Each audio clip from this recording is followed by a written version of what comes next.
From Yarm to Yibby, Harrington to Horsley Hill, Swalwell to Silverlink. The North East Footy Breakfast with Roy, Steve and Ted. Right across the North East, the Red, the Toon and the Cat.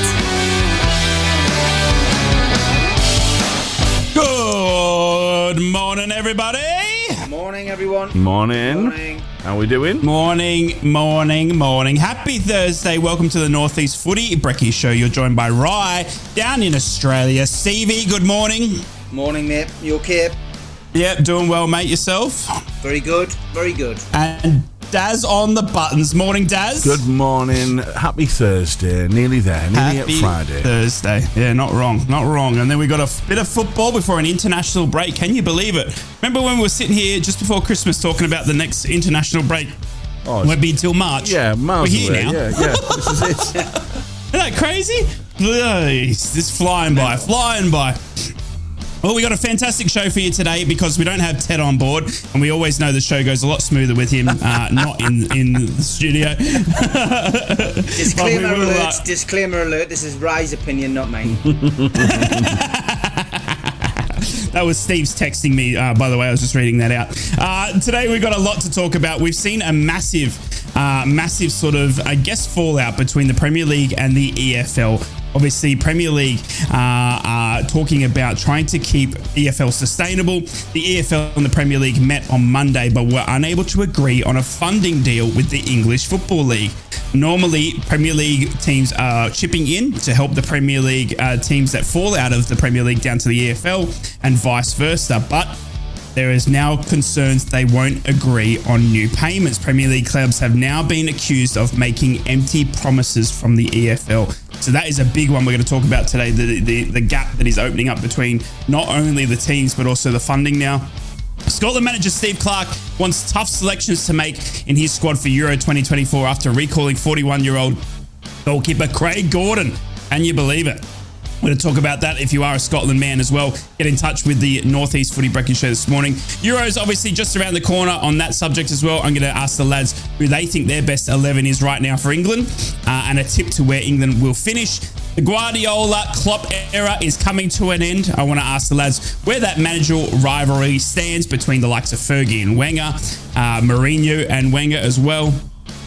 The Champions League draw next season will be completed, get this ready, by a supercomputer. Can you believe it? Clubs will be manually drawn initially. Can I get Steve to say that?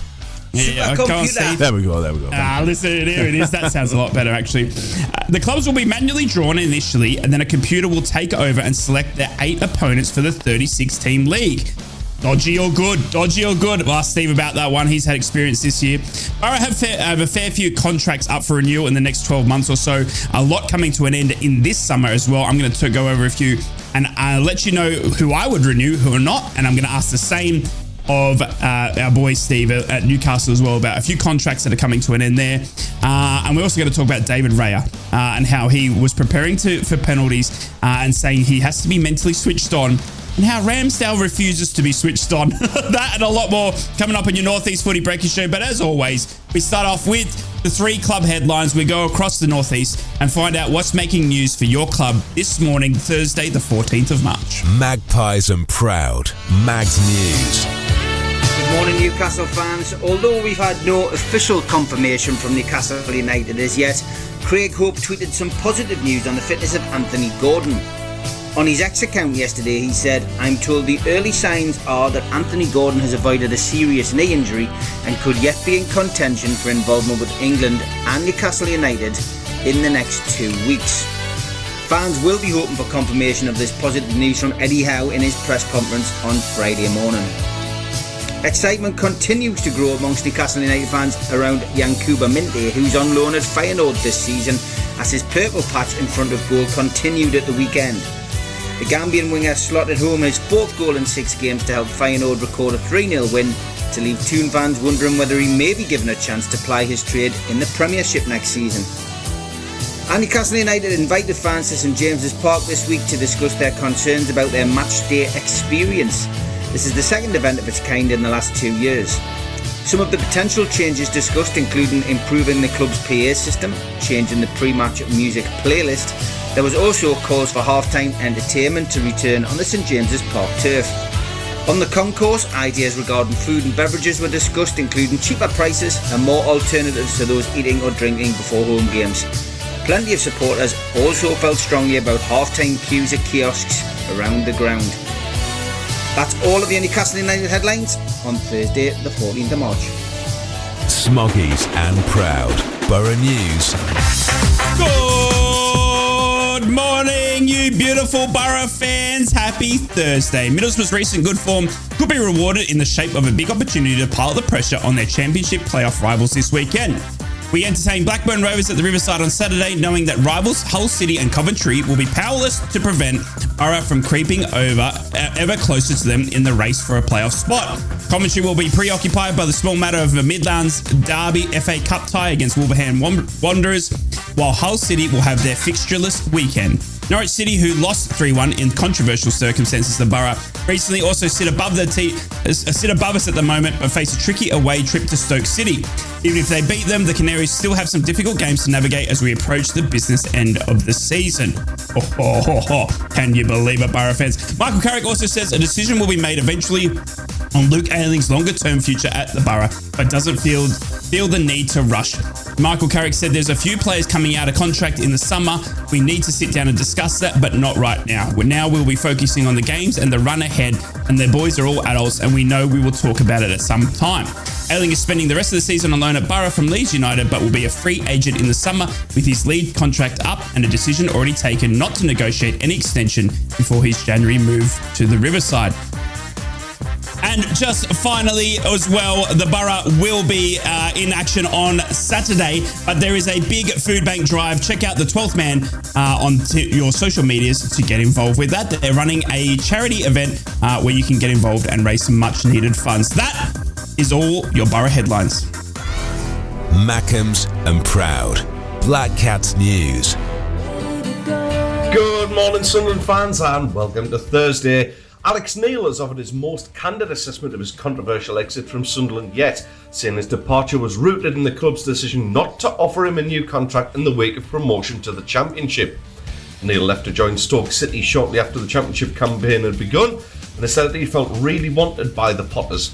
Neil did eventually agree a new deal at Sunderland later that summer on Wearside, but it was never announced by either party as frustrations continued to simmer. Neil also suggested that there were some differences over recruitment during his time at the club, and said that he feels the current group is probably suffering from a lack of experience in some areas. He added that he was fully aware of the club's strategy when arriving, and so there were no broken promises on that front. Amid a run of 6 straight defeats, Sunderland could at least do with some luck on the injury front, but that hasn't been the case, with the Black Cats injury list only adding to the woes of Mike Dodds. With 9 absences to contend with, Dodd's biggest concern will be finding defensive cover for both the Queen's Park Rangers game and the coming weeks. The Black Cats boss has just got one centre-back option available for this weekend's clash in the form of Leo Hjelde, and will need either turn to inexperience or think outside the box. The latest absentee was confirmed yesterday with the news that Jensen Seelt is due to be out for an extended amount of time due to a knee injury picked up at the weekend. And finally, Sunderland are being touted as a potential summer transfer landing spot for Celtic winger Mikey Johnson. The academy product has struggled to make a consistent hoops impact, but has made 92 appearances in all for the SPL side since he started his career with them. As minutes look limited under Brendan Rodgers, he moved to West Brom in the English Championship on loan in January.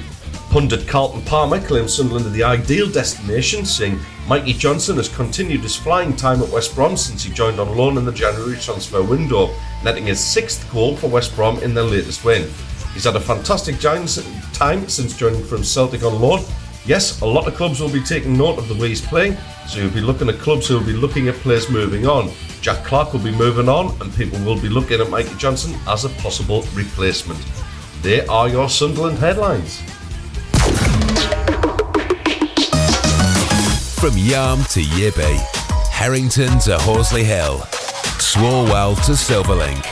The North East Footy Breakfast with Roy, Steve and Ted. Right across the North East, the Red, the Toon and the Cat. Welcome on back to the North East Footy Breakfast show. Happy Thursday morning. Just on my headlines there, I do need to clarify. I apologise. I feel like I didn't do it justice. I mumbled my words. But the 12th Man podcast, those that should be familiar, fan group for the borough, are doing a charity drive for the food bank with something that is much needed, getting food into the people that need it the most. They are trying to raise £750 for the food bank, and they're giving away a Middlesbrough charity shirt. It was signed by all the boys on that 20-year Carling Cup reunion. To find out more on how you can get involved with that charity prize draw, head to the 12th Man podcast over your social medias, and you can go in and get a ticket for that awesome shirt. Amazing event, amazing charity there as well. Yeah. Righto, lads. Well, one other thing I wanted to pick you up on in your news there, right? No. What did I say? No. What did I say? You said... Did I call him Michael Larrick? No. I keep saying Larrick instead of Carrick. No. It was before. It was actually when you were talking about what's coming up in the show. You mentioned talking about the supercomputer. Steve. And you also said, "Is that dodgy or good?" And it just made me think that could be a quiz on our show, couldn't it? Dodgy or good? Dodgy or good? Dodgy or good? Dodgy or good? Dodgy or good? Dodgy or good? Dodgy or good? Anyway, that was just me just thinking out loud a little bit there. Move it on. I've just had a flashback of Les Dawson. That is a fantastic little jingle you come up with. Well, I was going to bring Scranning on today, but look, I tell you what, that one sounds a little bit better than mine. I tell you, because that one sounds fun. Lads, I want to talk to you quickly before we go to our first break this morning about what's coming up. Obviously, we've got 9 games left in the EFL. We're going to be moving into a new season very, very soon. And there was talk recently of a North East Footy Breakfast show fantasy Premier League. Do you remember this? So what I wanted to go over, lads, I wanted to get this morning your most funniest or best fantasy Premier League team names. I'm going to give you a couple examples here. And if you are listening into the show this morning, this is what I want to hear from you this morning, all morning long. I want you to get involved and tell me your funniest fantasy Premier League teams that you can come up with. And these are the couple of examples that I'm going to give you, okay? Murder on Zidane's floor. Zidane's floor. like that. Tika Mo Salah. All right.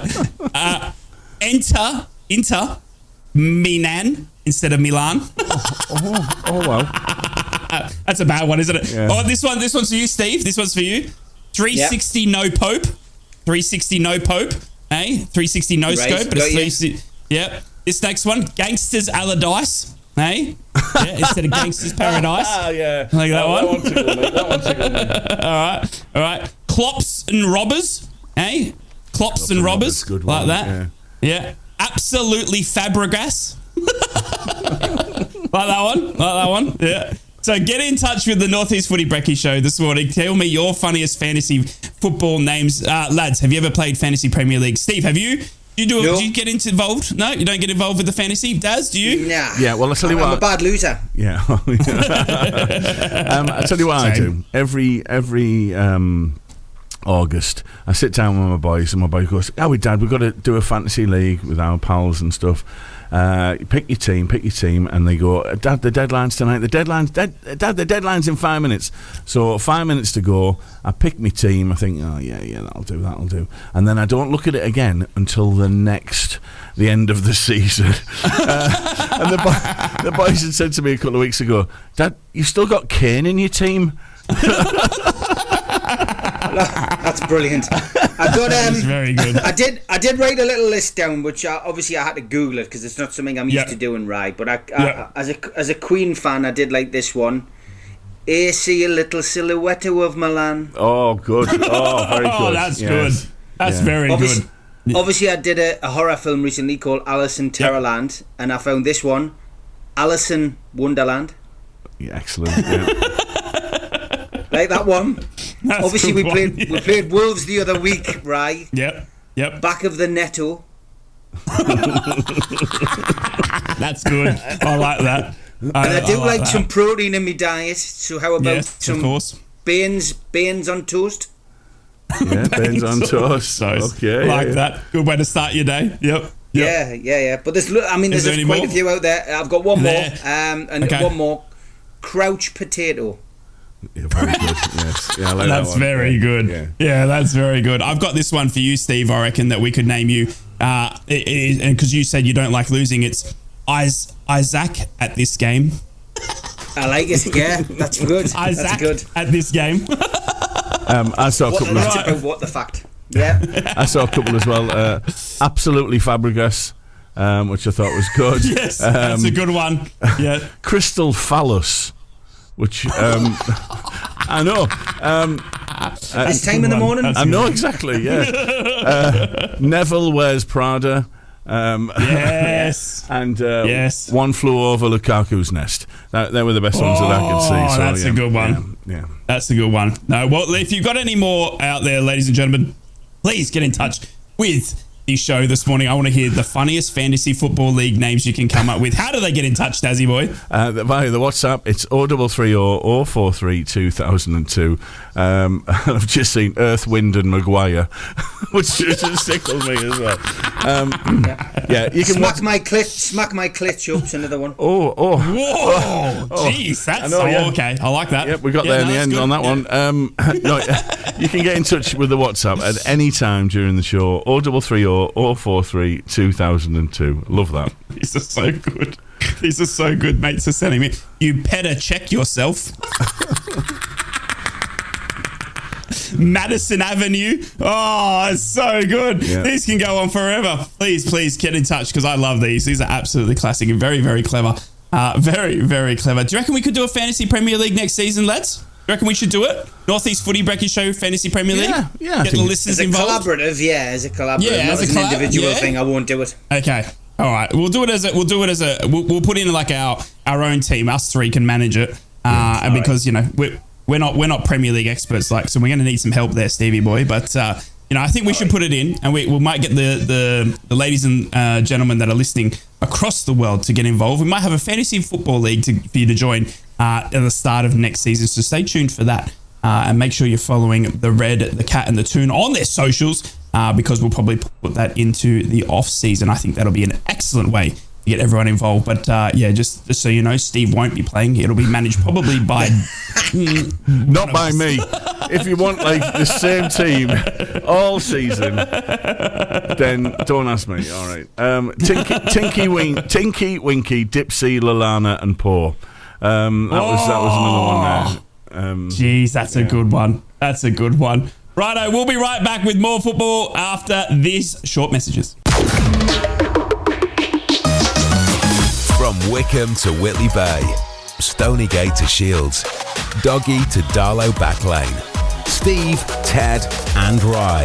The North East Footy Breakfast. Right across the North East, the Red, the Toon and the Cat. Welcome on back to the North East Footy Brekky Show. Happy Thursday morning, listeners. Good morning around the world. I hope your coffee is warm and your bacon is crisp. Do you guys like crisp bacon or soggy bacon? Crispy, man. Crispy. Yeah, it's got to be crispy. Yeah, good shout. Well, lads, we've got to talk about this divide between English Football League and the Premier League. Unfortunately, on Monday, Premier League clubs met with the EFL Chiefs, with the EFL Football League. So it is something that happens every year where the Premier League bosses sit down with the EFL bosses. It's not all the bosses, by the way. It's like a selection of few, like Peter Ridsdale, who is he's the chief executive at Preston. He's been elected by other clubs to represent the EFL, and it's vice versa for Premier League. But anyway, so they sat down on Monday, and normally they come together once a year to agree on funding with the English Football League. So what they do is they sit down and they talk about how they can bridge that gap when you drop down to the Championship and back up to the Premier League, trying to help those clubs. And it involves parachute payments. It involves also payments from Premier League clubs going down to the EFL and stuff like that. Well, for the first time ever, really, no one came to an agreement. It was unable to agree on any funding deal with the English Football League, which means that the leagues are moving further apart in agreements. Peter Ridsdale, who was that man I just said, he's the chief executive of Preston, he said English football is finished unless it continues to be competitive and sustainable financially. He said, and that if that's not going to happen unless the Premier League come to the table. Furthermore, Premier League clubs have been accused of making empty promises about this new funding deal for the English Football League. Dame Caroline Dinenage, chair of the Culture, Media and Sport Committee, accused clubs in the Premier League of parking the bus and not coming to the table to help the EFL. Lads, we've spoken about this in terms of a footballing sort of situation where we've seen the gap between the Premier League and the Championship growing ever so distant. We've seen the three teams that went up this season in the bottom three struggling to stay in the Premier League. You'd think those three that went up come straight back down. Same again in the Championship. The three teams that were relegated previously from the Premier League are all sitting there or thereabouts in that top four, ready to go straight back up. We talk about the gap being ever so large. Well, now, unfortunately, at the board level, the backroom level, the gap's getting even larger. There is a financial gap now, and it looks like the Premier League teams are not willing, I should say, to come to the party and help that EFL as they have been in the past. Obviously, there's new FFP rules. Everyone's trying to be very stringent. We saw that with Newcastle in the January transfer window, Steve. But now the clubs, normally it would take 14 out of 20 clubs to get any sort of deal across. Well, there was absolutely no talk of it getting anywhere near it. So the EFL and Premier League sitting quite financially apart in supporting each other. Steve, is it a sign of things to come? I mean, I think we talk about the EFL and Premier League being, completely different leagues, but they work in conjunction with each other. Without the Premier League, there is no EFL. Without the EFL, there is no Premier League, sort of thing. If there's no Championship to be relegated to, and do you see where I'm going with this? It feels like it's getting to a bit of a scary place at the moment, because not only is the gap large on the pitch, we're now seeing gaps starting to crack open off the pitch as well. Yeah, I mean, this week just seems to have been dominated by, bureaucracy and legalities and, owners not wanting to vote and owners not wanting to have an opinion and owners not very happy because, they can't get what they want. And, let's face it, all of the time, in this situation, it's the fans who suffer, because it's the fans who have the emotional connection with the football clubs. And, we've got a ludicrous situation, which at the moment it's like a snowball at the top of a mountain. It's coming down the mountain and it's gathering more snow. And I'm not quite sure where it's going to end up, because we have, just picking some out of the air, we've got Leicester City, who at the moment are still top of the Championship, but who essentially could end up back in the Premier League and get a points deduction. We've got Chelsea, who spent over £1 billion, who aren't being punished with financial fair play, and at the moment are currently looking to offload players to the Saudi Premier League. This is the same Saudi Premier League and same country that the Premier League didn't want to have anything to do with Newcastle United in the Premier League. They fought hard against our takeover. We've got Manchester United announcing figures this week that they've made. They're now heading towards £1 billion debt. And essentially the money coming in is far behind the money that they've got going out. I just don't understand how these clubs are still allowed to function. And you've got Newcastle, who are too scared to spend anything because they know that the authorities will come crashing down on them. So to hear that they're treating the Championship with disrespect, which is what in essence they're doing, is no great surprise. And I don't think the big teams, the big six, as they've always been called, I don't think they'll really be happy until there's a European Super League. I think they're still suffering the tremors and the after effects of not getting that through.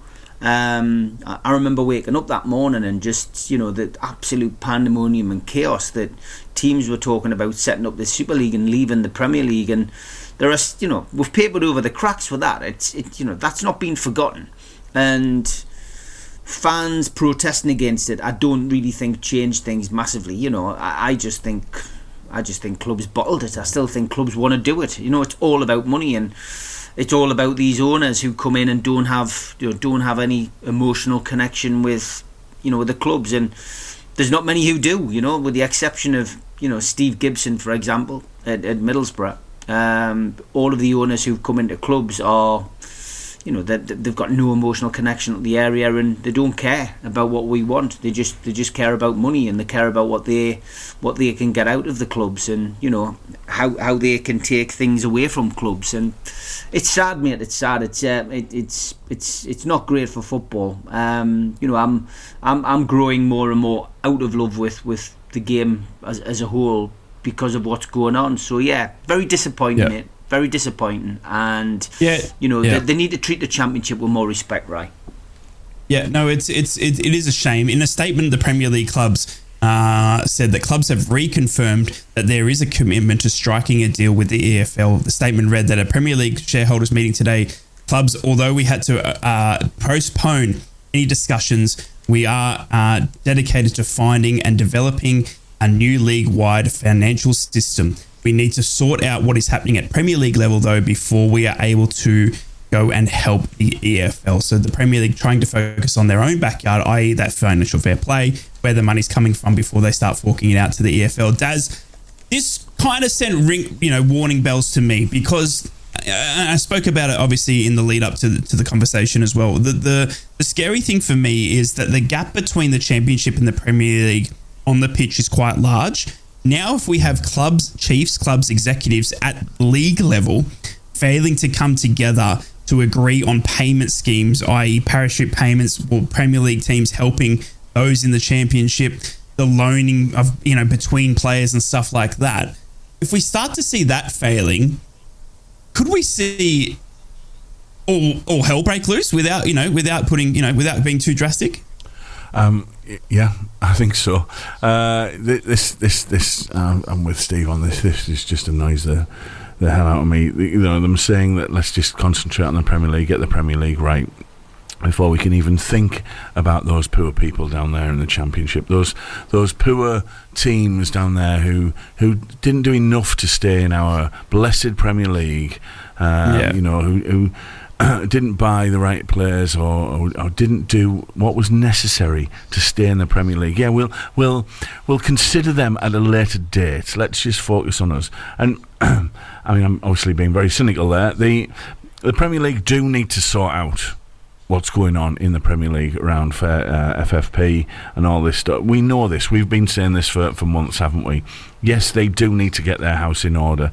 But that applies to every team, across the league. There needs to be some sort of consistent approach here, and whether we talk about wage caps or, whatever the system that needs to go. I'm not smart enough to come up with an idea to say, let's fix it this way. But it just concerns me. I don't know. Is it arrogance? I don't. Is it? I don't know. I don't know what it is from these massive teams with huge amounts of money.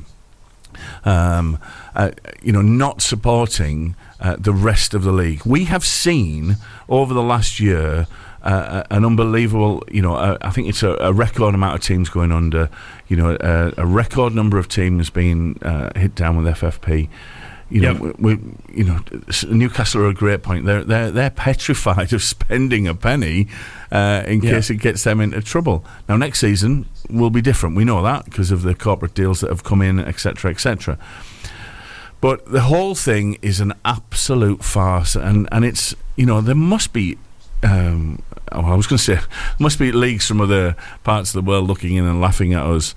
But I think of places like Italy and Spain, and they've got their own issues and problems. But no, it is just a farce. We are a bit of a laughingstock in terms of how what these charges, then the appeals, now we're going to move the goalposts, and now now we're going to forget about everyone else, and we're just going to concentrate on ours. And it's like, it needs someone at FIFA who's got some kahunas to come in and sort this out, or UEFA or whoever to come in and try and stabilise this, because it's only gonna get worse.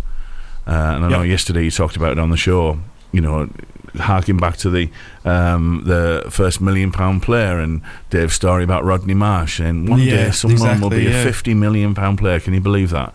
Well, where's it going to end? Yeah. So I'm When's sorry. the bubble going to burst, right? So it doesn't surprise me that this has happened. Nothing surprised me in terms of financial situations with what's going on in the Premier League at the moment, and just something needs to get done. And maybe this is them going, hang on, we will get something done. Yeah, we'll wait and see on that. It is a scary prospect to get those two people, all those people back in a boardroom now and trying to get an agreement across the line.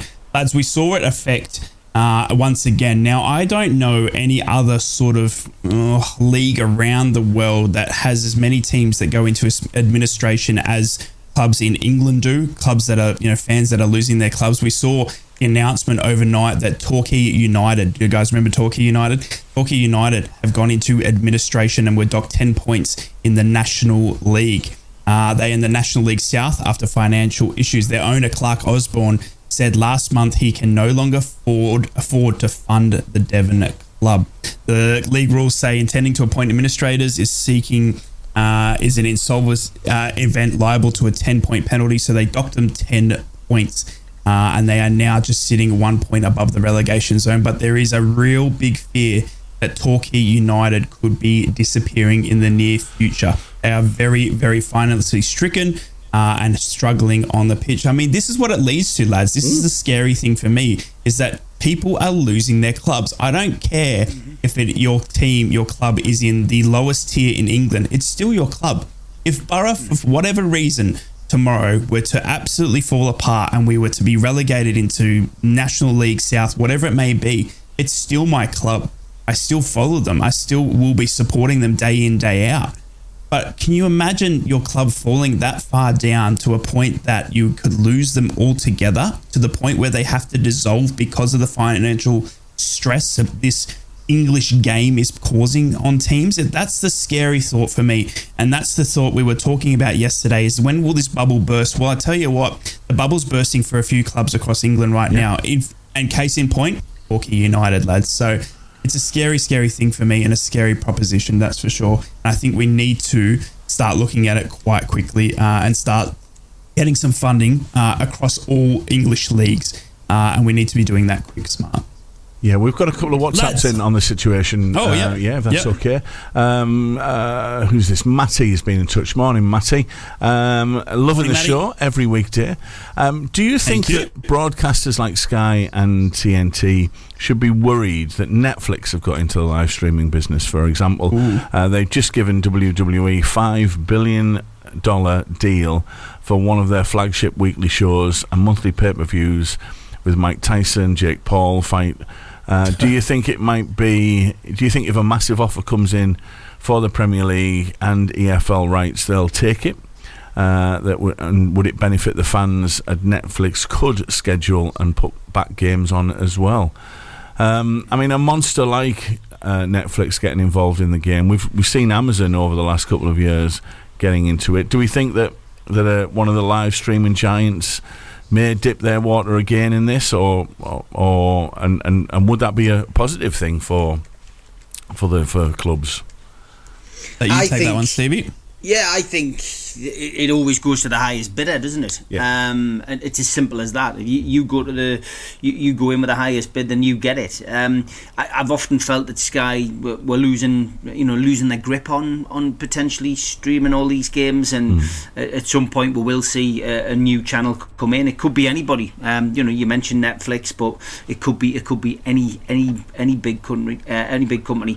The worst thing about it is that we're losing massive chunks of sport which used to be available to everybody on terrestrial TV for free to cable companies, to satellite companies, who want a fee. And the more sport that is taken away from terrestrial TV, the less chance you have of kids being able to see it, and it takes away that kind of family atmosphere that we all used to experience years ago. We've mentioned it on the show before about watching the FA Cup. It used to be a family event, everyone round the TV, 10 o'clock in the morning, to see the buses and the players get on the buses at the hotel, travelling to the stadium, coming out at Wembley, walking on the pitch, warming up and then coming out, national anthem, games played, cup final presentation. It was a full day in your household, and now, you're losing some of those things, and it's not just attached to football. It can be tennis, it can be horse racing, it can be darts, it can be snooker. You name it, we're losing massive chunks of sport. Boxing is another one from terrestrial TV, and it's less accessible for people because not everyone can afford to pay for these services. So yeah, I think we will see one day someone come in and beat Sky to the actual broadcasting rights. We've had another message as well from who's this one? I'm so apologies. This is Barry. Morning, Barry. Morning, Barry. Morning to the best Brekky show. That's very kind of you to say so. Thank you. Very kind. Yeah. Make the so-called top six pay off their debts and see how they manage. It's so short-sighted. I think that's really interesting. And our friend Jack has also been in touch. Morning, Jack. Great show. Hope you're all well. He's saying he's got a couple of team names for you, fantasy team names. Oh, yes, hit me. Rhythm of Van Dijk. Yes. Multiple. Good one. I'm going to be careful with this one. Multiple scoregasms. Okay. And it's all gone Shane Long. So there you go. Morning, Jack. Thank you for those. That is a good one. No, well done, Jackie boy. That is a fantastic one. Righto, we'll be back to talk more North East Footy Breakfast show right after these short break. Together across the North East. The Toon, the Cat and the Red. Hello, Alan Wicker here. Ever get the impression that I've been everywhere? Well, it's true, I have been everywhere. And today I'm going to be everywhere inside your radio. Here I am in your left speaker to tell you that Travelocity offers a fare watcher service which can find you the right flight at the right price. And here I am in your right speaker to tell you that when you type in where you want to go, Fare Watcher will email you updates on the best deals. And here I am in the woofers to say Travelocity.co.uk. And here I am in the tweeters to say, hello world. ATOL protected. Hi, this is Jeff. I'm here every weekday morning with the North East Time Tunnel. 60 minutes of hits, all from 1 year. Test your knowledge, see if you can guess the year. If you like your music for the last 40 years, along with some interesting facts about the tracks, then this is just the show for you. We've got some great features, songs that should have been hits but weren't, second-hand songs, and all the national holidays celebrated around the world today. The Time Tunnel, 11 o'clock weekdays. The North East Time Tunnel.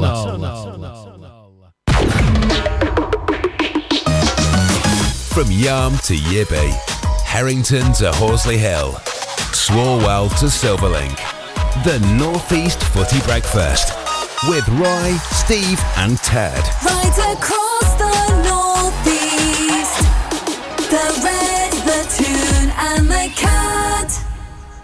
Welcome on back to the North East Footy Breakfast show. Good morning. Happy Thursday, the 14th of March. You have got Steve Wright and Daz in the hot seat this morning. We have banished Ted. We have told him that unless he gets his act together, he's not coming back. But I'm kidding, he'll be back tomorrow. So do not worry, Sunderland fans. He will be here tomorrow.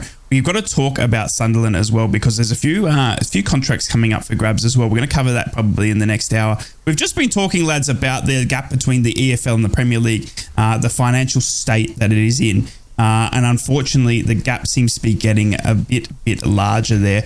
And if you've got any thoughts on that, please get in touch on the WhatsApp. We're also asking for your funniest fantasy Premier League team names this morning. We've had a lot of good ones come in already. So if you play a bit of fantasy football league and you've got a funny team name, please get in touch with the show this morning. We want to hear from you, lads. The Euros are just around the corner. Can you believe it? The season is coming to the end.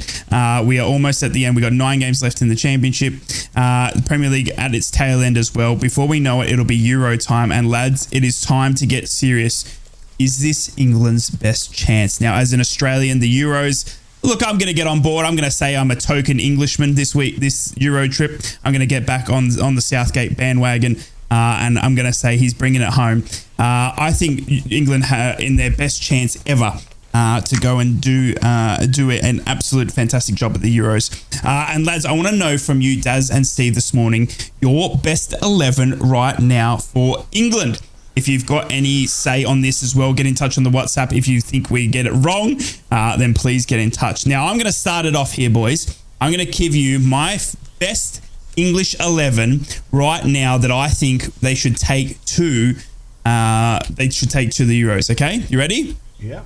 Now this one's scary for me because I'm gonna have to say at the back is Pickford. Right, Pickford for me, he has to be the going goalkeeper. I want Nick Pope, but I just don't think without coming back in time from injury that Nick Pope would be there. But I've picked Pickford as my goalkeeper. I've got Kyle Walker as my right back. Okay, followed closely by Kieran Trippier. Right, but I'm going Kyle Walker. I've got Harry Maguire as my centre back. Harry Maguire, he is next to. Who did I write here? Oh, yeah. So I've got Harry Maguire next to, this one's going to shock you, lads, Ben White. I think Ben White has had a fantastic season from Arsenal. Now, John Stones obviously is tough there as well, but I'm going to throw a curveball here, boys. I'm going to say Benny White. On the left, I'm going to say Rico Lewis. I think Rico Lewis is having a fantastic season as well. Rico Lewis for me. Luke Shaw obviously there as well. Now the centre line it comes the good stuff. We've got Declan Rice. We have got Joe Bellingham. We have also got to have in there for me. You've got to have Joe Bellingham. You've got to have Declan Rice. But you've got to have your man, Stevie Boy. You've got to have him. I just think you can't go. You just can't go without him. You just can't go without him. He's injured at the moment, isn't he? You know what I mean? But look, I think if we're being serious, the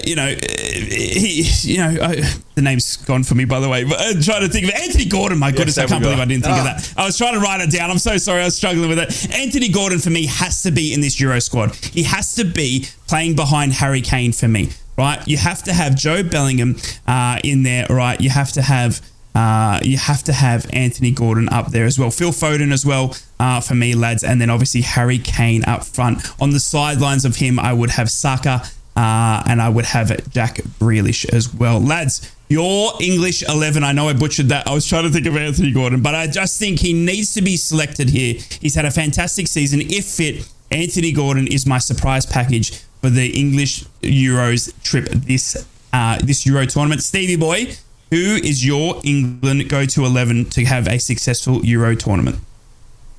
Okay, I'll start with me front two. I'll go with Kane and Watkins up front. Yep. In midfield, Saka, Bellingham, Alexander-Arnold, and Anthony Gordon. Yes. And my back four. Goalkeeper Pickford, right back Trippier, left back Livramento. Ooh. And they could swap over. I'd give Livramento a chance. And Harry Maguire, I would go for him despite everyone's dislike for Harry Maguire. I think he's definitely the main man as far as centre half's concerned. And I'd take Kyle Walker as well. So that would be my team. Ooh. Kyle Walker can play centre half. Kieran Trippier can play centre half. I'd just go for something a bit different. So that would be my team. Yep. Love that, Dazzy Boy. Your English 11 to win the Euros. It's a tough one, this one, isn't it? Because you look at form, you look at people sitting on benches. You look at people playing in the right positions, or people like Foden have played in a different position all season. For me, it's got to be Kane up front, and then Saka, Foden, behind them. Bombing down the wings. I'm a fan of Grealish, and I don't know where I'd put him in this team. But I think in midfield you've got to have. We've got to have Bellingham in there. Obviously, we've got to have Rice. Alexander-Arnold is a good shout. I think I do think my concern is he goes back to Calvin Phillips or he goes back to Henderson because those are his favourites. He's going to play Henderson. Yeah, which I think is just an. Is that a shoe-in, lads? Henderson's going to be picked, and Calvin Phillips. He'll take both. Wow. I mean, Phillips has never let him down. But Henderson's his experienced go-to player, isn't he? I'd be very surprised if he drops him. Yeah. So I'd like to see sort of Bellingham, maybe Rice, Alexander-Arnold. He's played. He can play in that midfield role. Coming in, having a defensive midfield role, but also being able to get forward as well. The back line. Maguire, Stones. Again, I'm looking at that and thinking that's Southgate's go-to partnership. Dunk maybe. I don't know. He's had a decent season. I think you've got to pick Walker. I think you've got to pick. I'm going to say Des Walker. You've got to pick. You'll never catch Des Walker. You've got to pick Kyle Walker there. On the other side, Luke Shaw maybe. He's maybe an option. I think he will go with Pickford. I think Pope, if he'd been fit all season, showing what he can do, then possibly. But he's going to go with Pickford. I think that is the one, the two, 1 and 3 100%ers. There, maybe 4, maybe 5 100%ers. All right, 6. No, Pickford, Kane, Foden, Bellingham. I think they're first. Names on the sheet. Probably Maguire and Stones actually. But I would like to see him take some players this season that have been on the outskirts of the squad, that have played well for their teams. I would really like to see him do that. He has done that in the past in squads. He's taken some of those players. He doesn't always use them though. That's the issue. Not wrong. And you've got players like Kieran Trippier. He's had an up and down season. I would still take him. For me, he's when he's been on it, he's been absolutely on it. I would take Lewis Dunk. I think he's another player who's done well. James Maddison is another player that you've got to take. Jared Boyd. The season he's had. It's wild, isn't it? It is wild. But the other side of this, and I'm sure you'll all agree here, is it's not quite the Beckham, Lampard, Gerrard golden generation, but this is a squad and a half. This squad on paper should beat just about anyone. And that's what I was saying. We've got. That was my next question to you, Daz. Do you think this is England's best chance ever to win the Euros? Yeah, I do. 96 was a tremendous a period. It was a great tournament. We came very, very close. We've come very close in others since then, in other tournaments since then. But you look at that team that we've just talked about there. If Southgate can get those players to gel and play in a way that's not this. Well, we've seen it in some of the friendlies, haven't we? Friendlies, Nations League. Stuff. If you can get them playing to their creative best. I mean, look at how Saka plays every week. Look at what Foden's done recently. Bellingham. I mean, what his stats this season are unbelievable. Walker,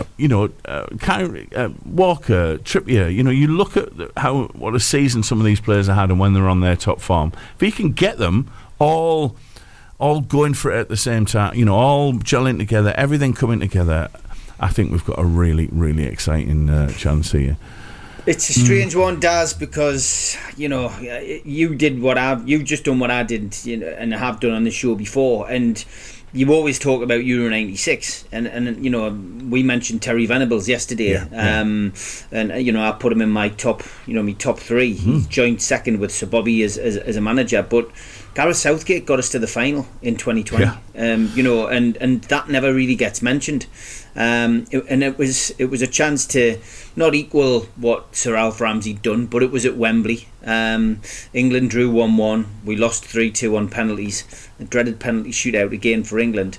But when you look through the starting lineup of that team, you know, a lot of the players are still involved with England now. So they're older, but I don't think they're wiser. And for me, you know, the starting lineup that day was Jordan Pickford, Kyle Walker, John Stones, Harry Maguire, Kieran Trippier, Luke Shaw, Calvin Phillips, Declan Rice, Mason Mount, Raheem Sterling and Harry Kane. And on the bench, Saka, Henderson, Grealish, Rashford, Sancho, Ramsdale, Mings, Cody, Calvert-Lewin, Sam Johnston, Reece James, Jude Bellingham.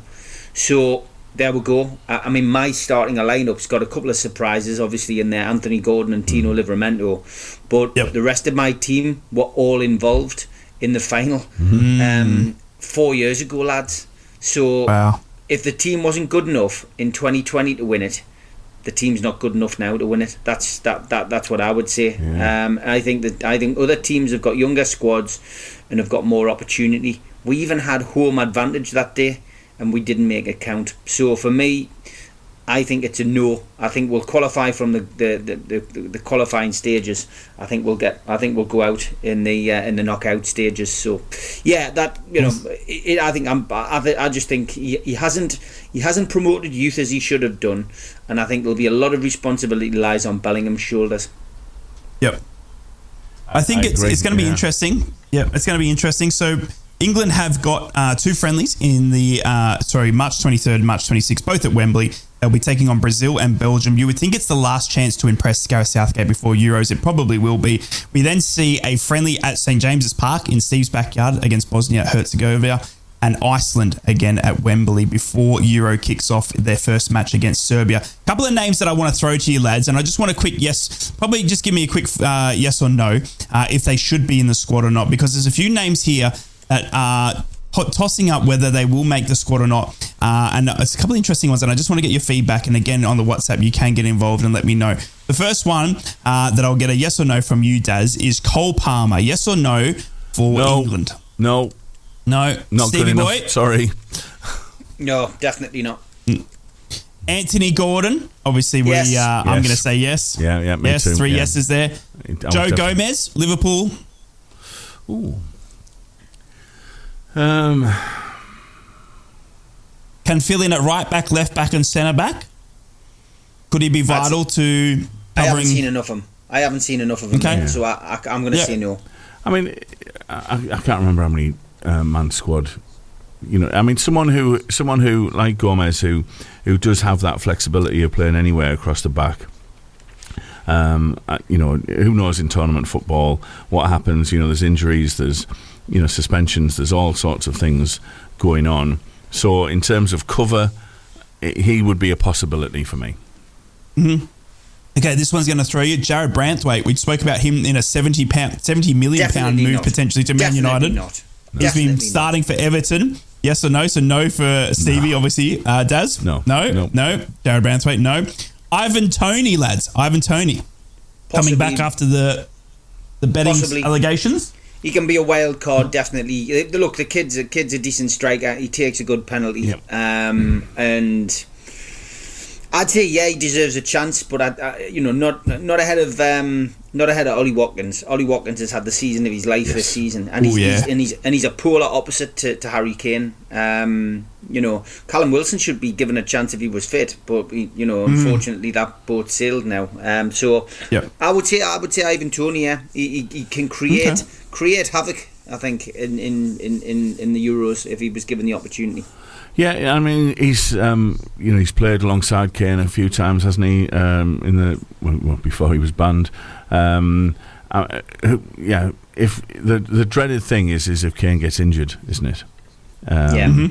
If Kane doesn't play or can't play, then, which is, a possibility, then you're going to need to look at another strike force. And I'll tell you what, who Watkins else could you and Tony would be all right. Watkins and Tony would be all right, But, who else would you play if it was Watkins? Who else would you play with him? Yeah, good point. I mean, that's if he is looking at playing two strikers, Yeah, exactly. Exactly. Yeah, that's a good point. It's a very good point, and it depends on Harry Kane's fitness, because you think he's the shoe-in, isn't he? Number one, for the striker. But to have Ollie Watkins and Ivan Toney biting at your heels, he'd be busting to make sure that he's fit, Harry Kane, because I dare say these two will jump at any opportunity they get. And last one for you lads, Kobe Manu, the 18-year-old at Man United, has been strongly linked with being picked for England's Euro 2024 squad. He's had a fantastic breakout season at Man United. Stevie boy, Kobe Manu. I hope I pronounced that right. No, mate. No. Too young, inexperienced. Dazzy boy? Yeah, I agree with that. I mean, this is not sort of the Walcott situation. He's not, a 16-year-old wonder kid, is he, that you take along for the ride. Decent player, but no. And then lastly, lads, one that I'm going to throw a bit of a curveball to you is Ross Barkley. You all remember Ross Barkley? Ross Barkley, 30-year-old, has had a fantastic season for Luton Town. He has obviously had previous experience at international level. He was part of the 2014 World Cup squad. He's made 33 appearances for England so far. He has added an element of quality to Luton this season. No doubt about it. He has been fantastic, arguably their man of the match on most occasions. Ross Barkley, Stevie boy, can he make a return?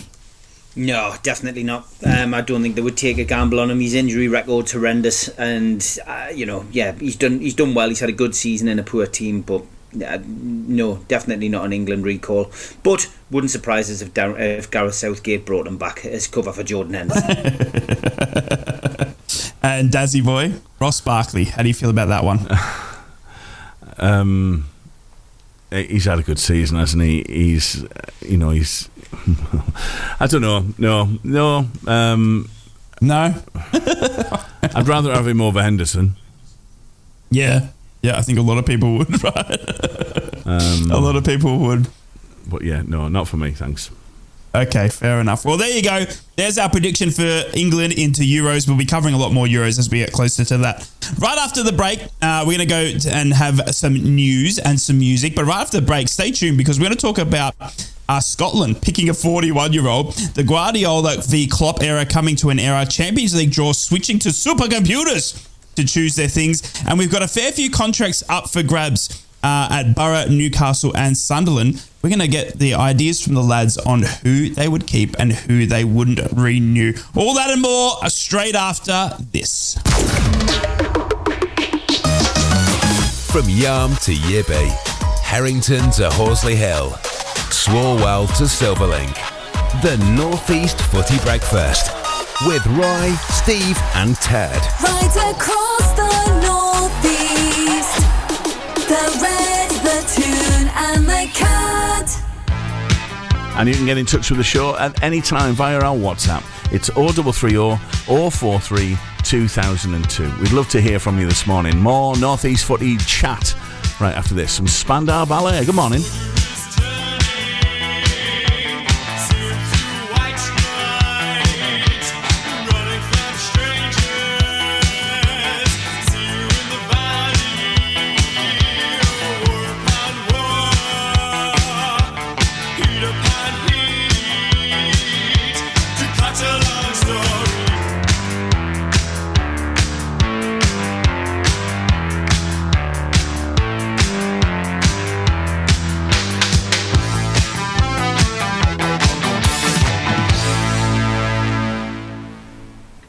Welcome on back to the North East Footy Breakfast Show. Happy Thursday, the 14th of March. Joined by Rye, Daz on the buttons. Good morning, Daz. Good morning. How we doing? Very well, thank you. And Steve, good morning to you, good sir. Morning, mate. You okay? Yeah, doing fantastic. Happy Thursday, everybody. We have got football just around the corner. Before we break for an international break that we were literally just talking about, we felt just before Christmas saying that, oh my goodness, it's going to be a few months, but now we're here. ready for another international break. But I'm not too concerned. As 3 Borough players selected for the Socceroos yesterday. They're going to be in my backyard. Can't believe it. Within touching distance of Riley McGree. And yes, I do know there's legal parameters around that. We got a lot more to come in the next hour. No, I am. Are you actually going to see He's organising me. He's organising me tickets to the game. So yeah, we are going to catch up. So he messaged me and said that once he's selected, he'll sort some tickets for me. So I'm very, very excited and nervous, but cannot wait. Can't believe they're actually in my backyard. It's been something like 30-something years since Australia played where I live, so it's actually incredible. Lads, we've got a lot more to talk about in the next hour of Football Breakfast Show. We're going to talk about Guardiola versus Klopp, that era coming to an end. Where does that managerial rivalry stand? The Champions League draw. This one's for you, Dazzy boy. You're waiting for me to say it. Next season will be completed by a computer. Clubs will be manually drawn initially, but then a supercomputer will take over and select. Is that dodgy or good? Dodgy or good? Dodgy or good? Dodgy or good? Dodgy or good? Dodgy or good? Dodgy or good? Dodgy or good? Dodgy or good? There it is. I'm so sorry. What a cue in that is, eh? What a cue in that is. We're going to talk about contracts at Newcastle, Sunderland and Borough. A few of them coming up for grabs, whether the lads would renew or let them go. I'm going to talk about the goalkeeping situation in Arsenal that keeps proving to be a bit of a funny situation. But first, as always, we go around the 3 clubs here in the North East and we find what's making news for your club this morning, Thursday, the 14th of March. Magpies and Proud. Mags News. Good morning, Newcastle United fans. And there's been a meeting at St James's Park with regards to fans, supporters, atmosphere. And it's, well, to be honest, the stuff that's been put up there at St James's Park really begs me to question why they would even do this meeting. They've talked about the potential PA system change, the pre-match music playlist, and there's also calls for half-time entertainment to return to the St James's Park turf. On the concourse, ideas regarding food and beverages were discussed, including cheaper prices and more alternatives for those eating or drinking before games. And plenty of supporters also felt strongly about half-time queues at kiosks around the ground. I think most of us are more concerned about what is going on the pitch at the moment. Although we've had no official confirmation from Newcastle United as yet, Craig Hope tweeted some positive news on the fitness of Anthony Gordon on his X account yesterday. He said, "I'm told the early signs are that Anthony Gordon has avoided a serious knee injury and could yet be in contention for involvement with England and NUFC in the next fortnight. Fans will be hoping for confirmation of this positive news from Eddie Howe in his press conference on Friday." And excitement continues to grow amongst Newcastle United fans around Yankuba Minte, who is on loan at Feyenoord, as his purple patch in front of goal continues at the weekend. The Gambian winger slotted home his 4th goal in 6 games to help Feyenoord record a 3-0 win to leave Toon fans wondering whether he may be given a chance to ply his trade in the Premier next season. That's your Newcastle headlines on Thursday the 14th of March. Smoggies and Proud. Borough News. Good morning, Borough fans. Happy Thursday, you beautiful human beings. Middlesbrough's recent good form could be rewarded in the shape of a big opportunity to pile the pressure on their championship playoff rivals this weekend. Michael Carrick's side entertained Blackburn Rovers at the Riverside on Saturday, knowing that rivals Hull City and Coventry City will be powerless to prevent us from creeping ever closer to them in the race for a playoff spot. Coventry will be preoccupied by the small matter of a Midlands derby in the FA Cup tie against Wolverhampton Wanderers, while Hull City have a fixtureless weekend and get a break. Norwich City, who lost 3-1 to us in controversial circumstances recently, also sit above us, but face a tricky away trip to Stoke City. Even if they do beat them, the Canaries still have some difficult games to navigate as we approach the business end of the season, with still having to play Ipswich, Leicester and Preston. In truth, opposition is largely irrelevant in this division, though. To add the context, obviously this season, Middlesbrough have beaten Leicester City twice, but we've given 4 points to Rotherham United. Try and figure that one out, Borough fans. Michael Carrick says the decision will also be made eventually on Luke Ayling's longer-term future at Middlesbrough, but he doesn't feel the need to rush. Ayling is spending the rest of the season on loan at Borough from Leeds United, but will be a free agent in the summer, with his league contract up and decision already taken not to negotiate any extension before his January move to the Riverside. arriving at the Borough to provide cover for Tommy Smith after the experienced defender suffered an early season-ending injury. Ayling was quickly becoming a regular starter under Carrick and could yet find himself a permanent deal for Borough next year. Could you believe it, Borough fans? Would you like him there? And 12th Man are running a charity for the food bank, much needed funds for the food bank of Middlesbrough. They are hoping to hit a target of £750. If you would like to support that and go in the chance to win a 20-year anniversary Carling Cup signed shirt, then head to 12th Man on any social media platform and get involved there. That's your morning headlines. Mackems and Proud. Black Cats News. Good morning, Sunderland fans, and welcome to Thursday. Alex Neil has offered his most candid assessment of his controversial exit from Sunderland yet, saying his departure was rooted in the club's decision not to offer him a new contract in the wake of promotion to the Championship. Neil left to join Stoke City shortly after the Championship campaign had begun, and he said that he felt really wanted by the Potters. Neil did eventually agree a new deal at Sunderland later that summer on Wearside, but it was never announced by either party as frustrations continued to simmer. Neil also suggested that there were some differences over recruitment during his time at the club, and said that he feels the current group is probably suffering from a lack of experience in some areas. He added that he was fully aware of the club's strategy when arriving, and so there were no broken promises on that front.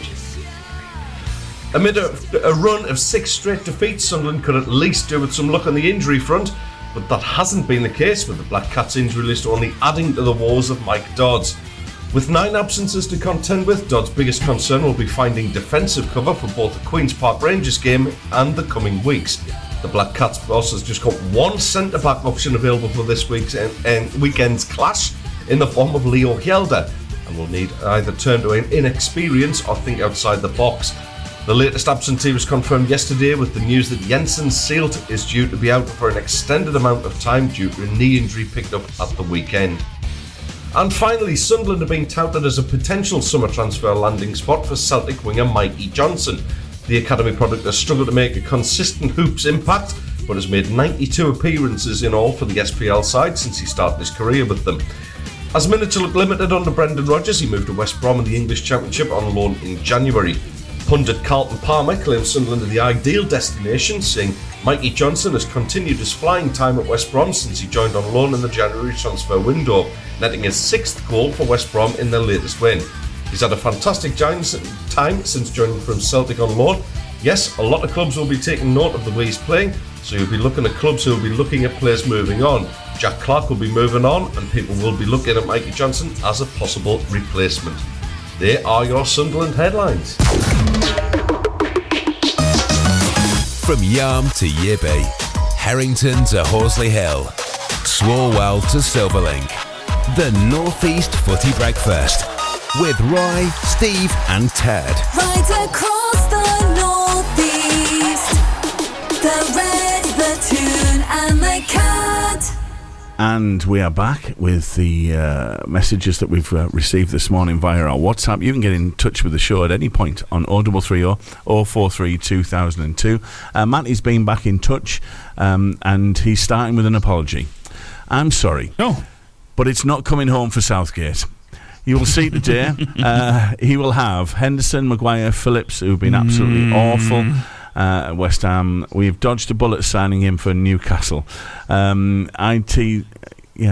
It's criminal.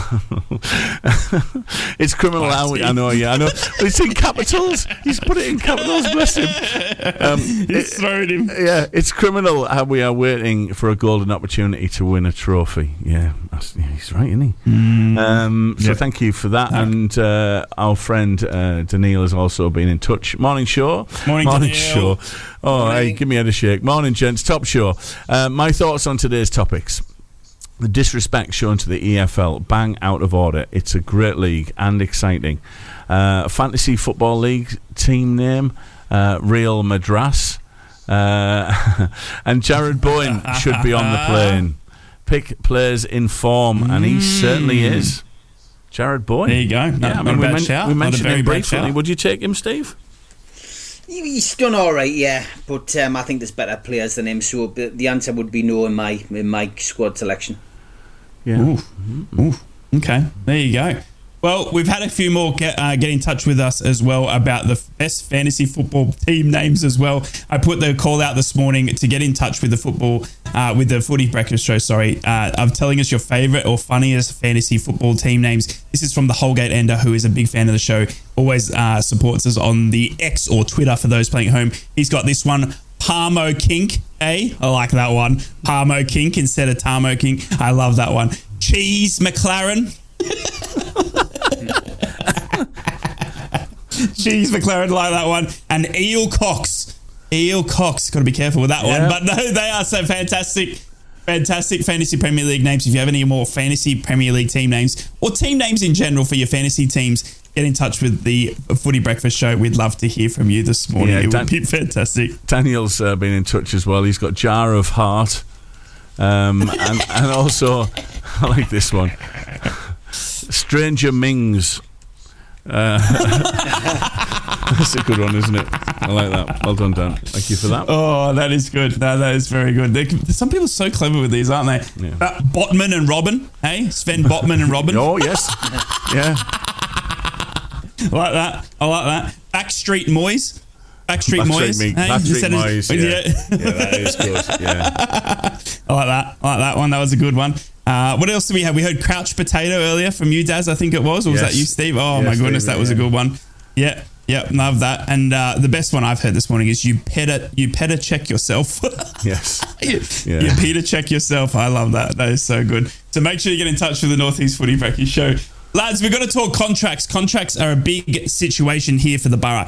Coming at the end of this season, we're going to have some big decisions to make, Dazzy Boy, down at the Borough. We've got the likes of Paddy McNair. We've also got the likes of Luke Ayling, who I said in the headlines, he'll be up for grabs on a free agency. We're going to have to discuss the likes of Riley McGree, Izzy Jones as well. They're up for grabs, not in this summer, but they will be experiencing expiring next summer window. So we need to talk about them when they go into their last 12 months of contract. Also, Michael Carrick. Will Michael Carrick sign a new deal? And obviously, we're going to check in at Newcastle and Sunderland and have a few questions thrown around for the lads about their contracts. So that's going to be an exciting chat, but we're going to do that right after this.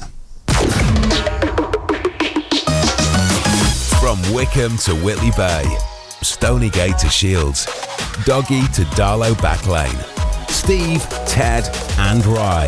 The North East Footy Breakfast. Right across the North East, the Red, the Toon and the Cat. Chaps, I just wanted to remind listeners, particularly if you're a Borough fan, if you're a part of the Red, then this Friday night, our very own Bernie Slaven is hosting a very special sportsman's dinner at the Dovecot with a special guest, David Wheater. We've been giving tickets away all week. You can win tickets tonight on Andy Campbell's show. Get yourself along if you're listening on the Red. To Andy Campbell's show, and they'll be giving away 2 more tickets to that. But it's at the Dovecot on Friday evening. It's a sportsman's dinner with our very own Bernie Slaven. Controversial as always, and he will be with David Wheater, and I understand David's got some very, very interesting stories about when he was with England as well, so I'm looking forward to those. So that's this Friday night at the Dovecot in Middlesbrough. Thank you, chaps, for that little plug. Contracts. Your contracts are up for renewal, Rye. Yes, right across the board, both Newcastle, Sunderland and Middlesbrough have some contracts up for grabs in the summer, and I'm also going to talk about those expiring at the end of next season for all 3 clubs. What you can do if you want to play along at home. I'm going to ask the lads some of these names. I'm going to get them a renew or don't renew, and we're going to talk about why we think they should be renewed or not. Do we want a jingle? Renew or not renew? No, it doesn't quite work as well, does it? No, we'll forget that. That's too long. Just leave that.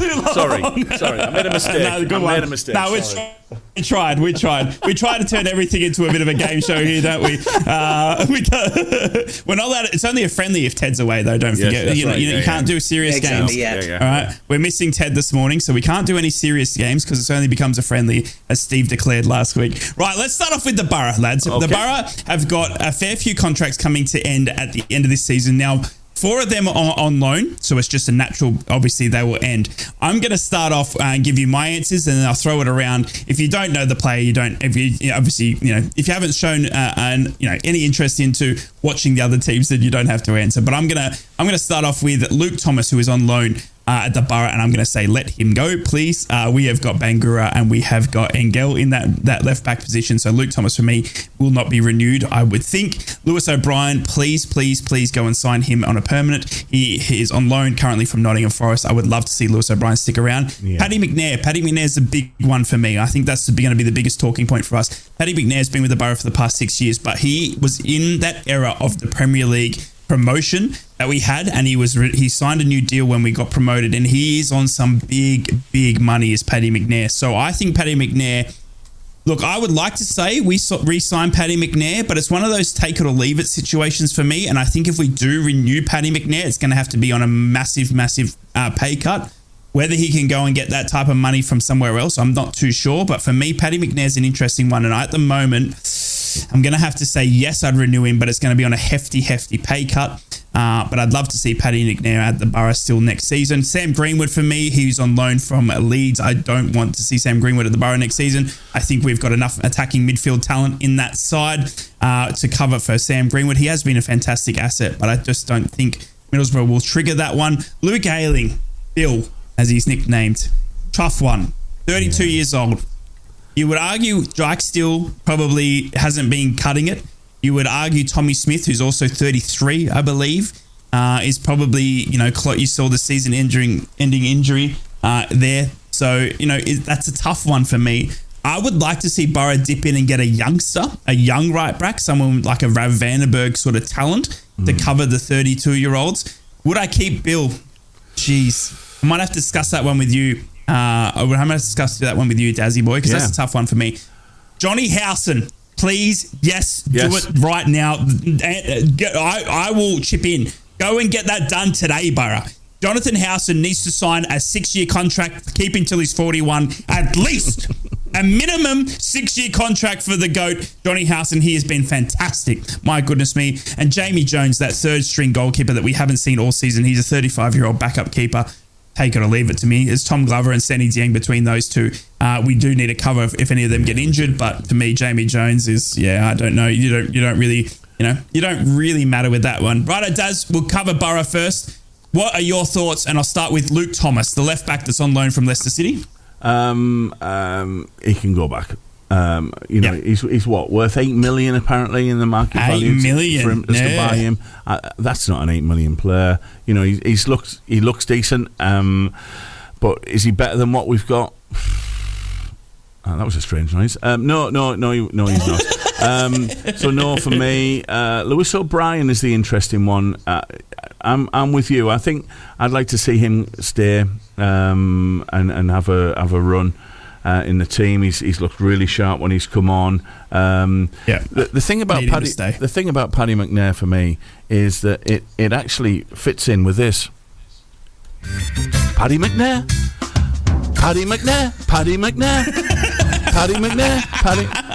Will someone tell me to stop, please?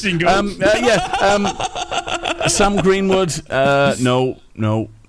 Yeah, I thought I was going to get a little bit of kickback on that one, but I just don't like his disciplinary record, his offsides. He's got a great free kick on him, but I think he needs a little bit more in his locker to make it a permanent. I couldn't agree more with that last statement. He's got a great free kick, but I think he's lacking in other areas. And there are other creative midfielders in there, and I would like to see. He is only young. He's only 22, and there's a lot to learn, and maybe Carrick can teach him. But I would maybe like to see, somebody else. I would hate to see him. Sorry to interrupt. I'd hate to see him get in the way of Finn Azaz. Me too. I think Finn Azaz. If Sam Greenwood stays, but then that comes at the cost of seeing Finn Azaz progress. That's where I say let him go, sort of thing. Yeah. No, I'm agreeing on that one. Luke Ayling. I would offer him a maybe a 6-month loan. Like we've given him as a standby. I mean, I like Dykesdale. I do like Dykesdale. Yep. I think he would, you know, I know he's been pushed out, and maybe Carrick doesn't fancy Dykesdale as much, and maybe he'll be off in the summer. So if he is, and he brings someone else in, we'll still need cover. So, you know, I would offer him another deal. Howson, without a doubt, 100% give the guy another deal. Yes. With a view to taking him onto the training ground. You know, love that, Daz. Good shout. You know, along with Ledbetter. Jamie Jones, 35. Where's the young keepers? Get the young keepers through. You know, let's have a young keeper as our third backup for me. That's the Borough. What I would say. I didn't mention Paddy McNair. I did, but Paddy McNair, you know, he's shown in the last few games he's still got it. Agreed. And he's only 28. You know, there's still a good few years in him, but I think he'll want more regular football. So I think he'll be off. But I would offer him another season. Yeah, okay. Steve, any thoughts on any one of those? You can take your pick from the Borough players if you've got thoughts on any of them. The most notable one for me, Johnny Howson, who does come out of contract at the end of this season. He's 35 years old, but my goodness me, we need him in that midfield. Yeah, I mean, I can only take it for, you know, what you and Daz are saying, really, because I don't watch them on a regular basis. Yeah, of course. You know, it's so difficult when you don't support a team and only get a chance to see them on limited occasions on Sky. But it sounds like you were both agreed on those players. You know, the players that Newcastle have got. You know, there's quite a few who I would get rid of, to be honest.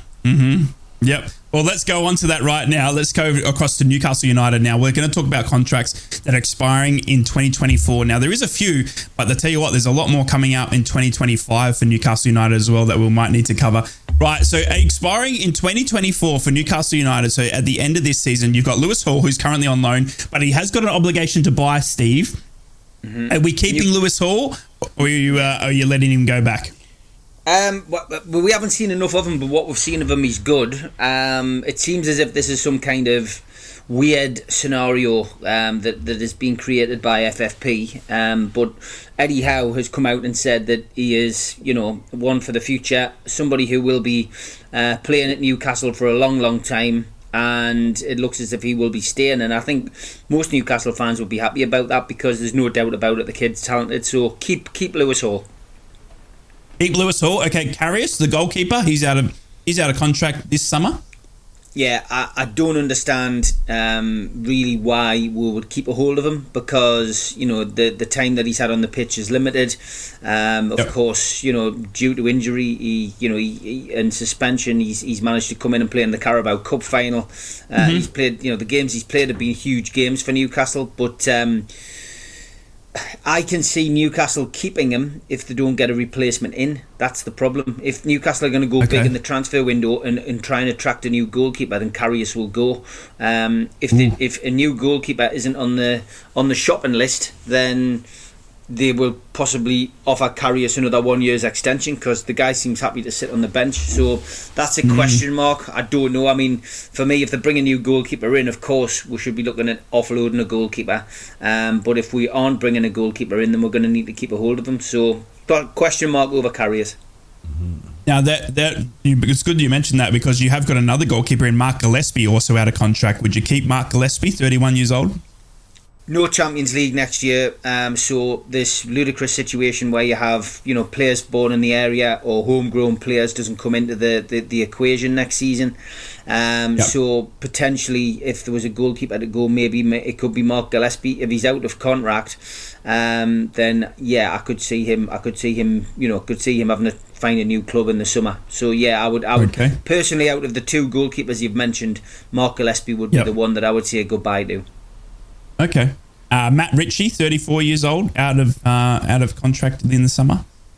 Legendary player at Newcastle in the dark and distant times of Mike Ashley. Somebody who can always come on and score a goal. Great round the dressing room. As a player, if Matt Ritchie is still on the bench next season, I think Newcastle fans will be scratching their heads.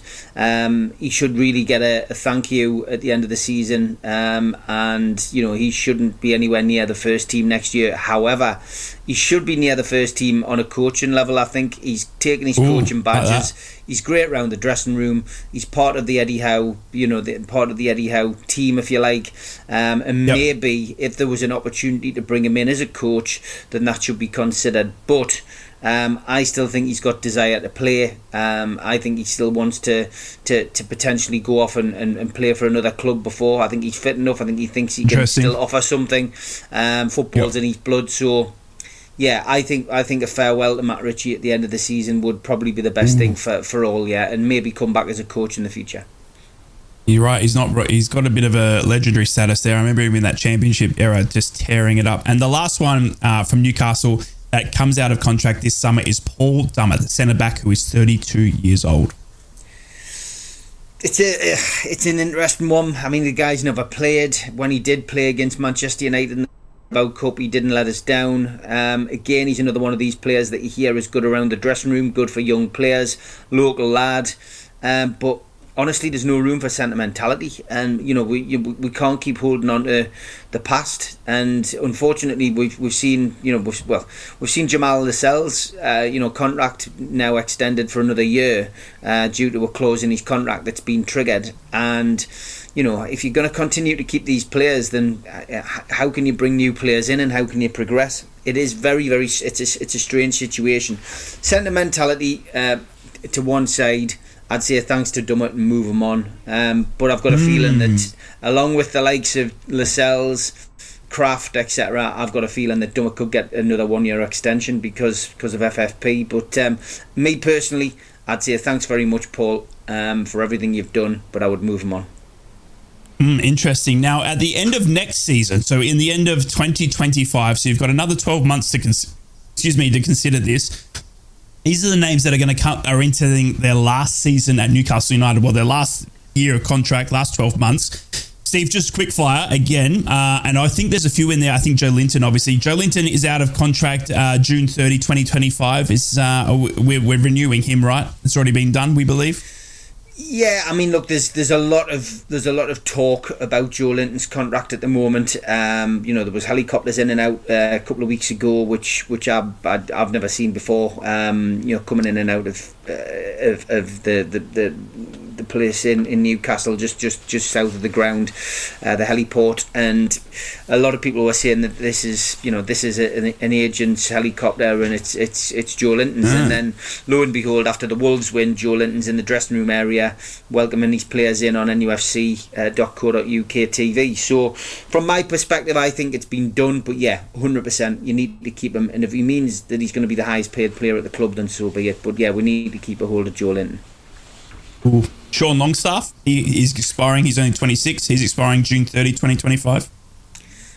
I think a lot will depend on who's managing the club. If Eddie Howe is still Newcastle United manager when it comes to talking about renewing his contract, I think he'd probably renew Longstaff's contract. I think if there was a new manager in, I think he'd get moved on. So I think that's up. I think that's up in the air. I mean, he's a local lad. He's done well, but recent performances haven't been to his usual standard. Would I renew his contract? It's such a difficult one.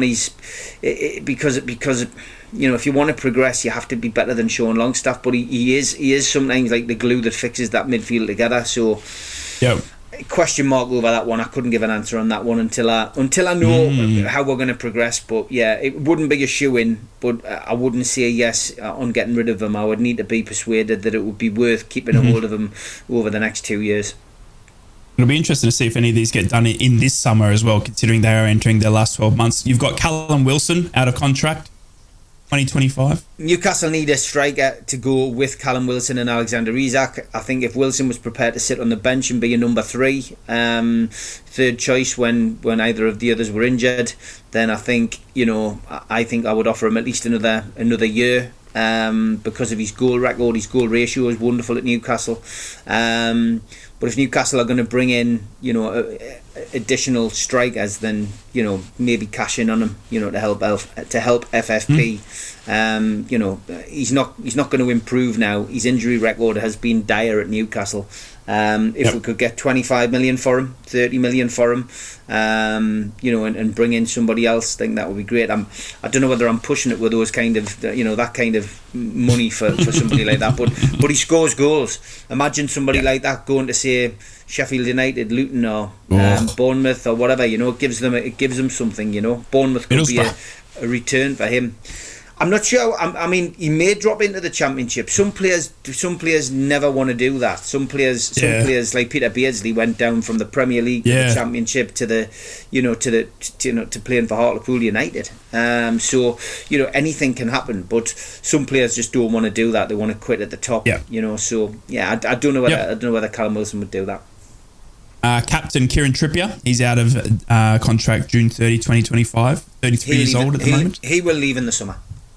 Yeah, I agree. Dan Burn, he won't be at the club, I don't think, next season. Dan Burn, he'll get an extension. I think. I think 31 years old. I think he'll be rewarded for his, for what he's done by Eddie Howe. Again, if Eddie Howe wasn't manager, I think there would be a change again. But yeah, at the moment, under the current management, I could see Dan Burn staying and being part of it, and maybe taking over that kind of mantle that's held by somebody like Dummett at the minute. Doesn't really feature, but is there in case of emergencies. Okay. Your striker in hiding, Fabian Schär, so the centre back. He's 32 years old, out of contract June 25. By then, I think we'll have moved on. I think Newcastle will have signed another centre half by then. So I think Schär is good. He's had an extension this year, but these people can't go on forever, and we can't go on with an aging back four. So I would say. Yep. He'll play next season, but I think the season after he'll be surplus to requirements. And 3 more to go. You got Jamal Lascelles. He has to go by then. I mean, he has been a great servant to the club. Splits fans' opinions like a lot of players does, but I would say he's gone in 2 years' time. Okay, Emil Kraft. He's 29 years old. He's out of contract. Gone in 2 years' time. Time. And Martin Dubravka. Gone in 2 years' time. There you go. Well, there you go. Newcastle fans, if you agree or disagree, get in touch on the WhatsApp. Straight after this, we're going to come back and talk about Sunderland's contracts, and we will see if the lads are going to keep or cancel any of the Sunderland boys. Oh, nervy times. Are you listening? Are you really listening? Answer these questions out loud. What does SHOP spell? And what do you do at a green light? Stop? Or should you go on green? Katie? I'd say stop. I mean, most people do. So while we are listening, we're not really listening. Jamila? We do it all the time. In one ear and out the other. Life can just get too busy. Can't it, Mr. Fry? It can indeed, but there are people out there desperate to be heard. And you can help by taking the time to listen, even if you're a prince. Being able to talk about how you're feeling is essential for keeping mentally fit and healthy. So maybe now is the time for us to stop and to really listen. Right now, you are one of 20 million people listening. On more than 300 radio stations. And each and every one of us has the power to make a difference to someone. Just by taking a minute to stop. And to listen. To really listen. Sunday, late and live with Les Gunn. I need a crappie, and I need a crappie for this evening. It's for a special do. You get a little tinge of pain. Tingy? Is that really a word? Tingy. It is now. Colin will tell you that it's... Well, it's been a long time since I watched Casualty. I'm not quite up with the modern medical lingo these days. Perhaps you might be interested in the neon horny sign, Colin. Sunday, late and live with Les Gunn. From Yarm to Yibby, Harrington to Horsley Hill, Swarwell to Silverlink, the North East Footy Breakfast with Roy, Steve and Ted. Right across the North East, the Red, the Toon and the Cat. Welcome back to North East Footy Brekky Show. It is good to have you here joining us. We have been talking about contracts, players that are coming out of contract for the 3 North East football clubs. We've covered Middlesbrough. We've gotten Steve's thoughts about Newcastle. We're now going to dive into something that neither Steve or I really care about, but it is the Mackems. We're going to get some quick fire answers to what we think will happen at Sunderland. I know there is one certain player here that Steve's going to have a lot to say on, but apart from that, I don't think we're going to matter. But we'll try and give our best analysis without Teddy Boy, and we hope we do it you justice, Sunderland boys and girls. Right. They're coming to an end of contract this season is the following players at Sunderland. You've got AJ Alessi. He's a centre-back, 23 years old. They have got an option to extend him from 1 year. AJ Alessi, Steve, do you have any thoughts on AJ? Again, it's so difficult for me. I know 1 or 2 players at Sunderland, but I've only seen them. I've only seen them in the derby, mate. So it's so difficult for me to come out with a comment. I really don't know. I mean, I could be the complete, opposite and just go, just keep him. I mean, they could be useless. they could be absolutely useless, and then tell them tomorrow morning, be going, I can't believe you said you're going to keep him. But you know more about the Championship, mate, than me. So I do. Yeah, you tell me what you one think. that I'll get your thoughts on is Chris Rigg. Chris Rigg is actually not coming out of contract this season, but he is due to finish in 2025. So he's only got 12 months left on his Sunderland contract. Chris Rigg, who is 16 years old, 17 by the time he ends his contract of June 30, 2025. We've spoken a lot about Chris Rigg. Your thoughts on where Chris Rigg could end up as he enters his last 12 months at Sunderland? And we've spoken about this on the show before. I'd love to see Chris Rigg at Newcastle. I think he would be somebody who could probably, set the world alight on Tyneside. He's a mag as well. I think there's a chance that he might come to Newcastle. I think his family would love to see him at Newcastle. Peter Beardsley speaks very, very highly of him.